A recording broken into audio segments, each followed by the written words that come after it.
বাড়ির পথে ঘরমুখ হাজারো মানুষ। মহাসড়কের পরিস্থিতি জানাতে সরাসরি যুক্ত হচ্ছেন সহকর্মীরা। শুরুতেই যাব টাঙ্গাইলে, সেখানে আছেন সহকর্মী আতিকুর রহমান। আতিক, মহাসড়কে গাড়ির চাপ কেমন দেখছেন সেটি জানাবেন আমাদের। ধন্যবাদ আসিফ মাহমুদ। আসলে মহাসড়কে কিন্তু এখনো অনেক গাড়ির চাপ রয়েছে এবং এই যে মহাসড়কের অর্থাৎ দিবাগত রাত থেকেই কিন্তু এই অঞ্চলের যাত্রীদের যানজটের মধ্যে পড়তে হয় এবং প্রায় 17-18 ঘন্টা কিন্তু যানজটের মধ্যে পড়তে হয় এই অঞ্চলের যাত্রীদের। এবং আপনি দেখতেই পাচ্ছেন যে ঈদ লাগছে মনে, খুশির জোয়ার সবখানে, আরে ঈদ লাগছে মনে, বিকাশ পেমেন্ট সবখানে।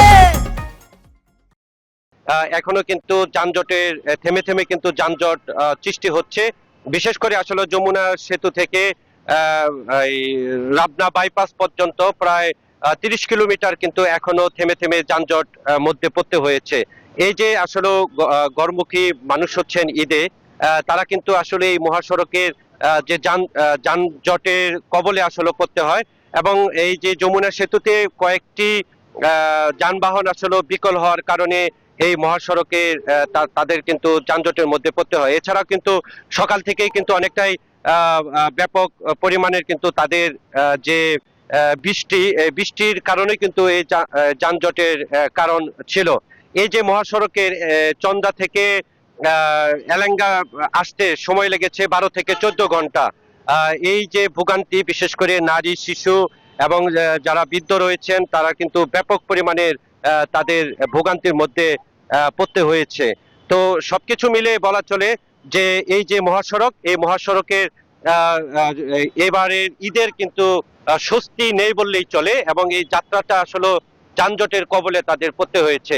এই ছিল আমার কাছে ঢাকা টাঙ্গাইল মহাসড়ক থেকে আমাদের আরেক সহকর্মী রয়েছেন গাজীপুরের জাহাঙ্গীর, সেখান থেকে জানাবেন সড়কের সর্বশেষ তথ্য। জাহাঙ্গীর। ধন্যবাদ।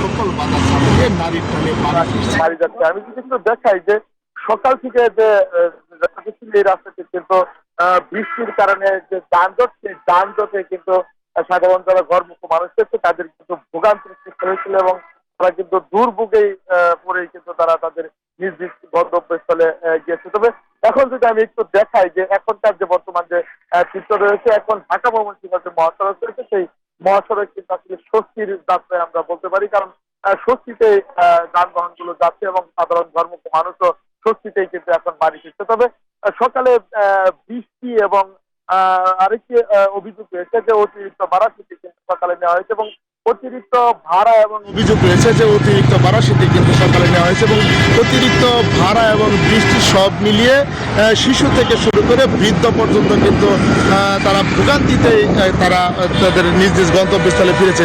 তবে এখন আমি যদি একটু চিত্রটা দেখাই যে এখন যে ঢাকা ময়মনসিংহ মহাসড়কের যে চিত্র রয়েছে, এখন কিন্তু খুব স্বস্তিতে যানবাহনগুলো চলছে এবং সাধারণ ঘরমুখ মানুষ যারা রয়েছে তারা খুব স্বস্তিতেই বাড়ি ফিরছে। তবে আইন শৃঙ্খলা বাহিনী বলছেন যে তারা এই ঘরমুখ মানুষকে নিরাপত্তা দিতে সকল ধরনের যে ব্যবস্থা সেটি কিন্তু রেখেছেন এবং ঘরমুখ মানুষ যতক্ষণ পর্যন্ত নিরাপদে তাদের নিজ নিজ গন্তব্যে না ফিরবে ততক্ষণ পর্যন্ত কিন্তু আইন শৃঙ্খলা বাহিনী তারা সচেষ্ট থাকবে এবং তারা কিন্তু।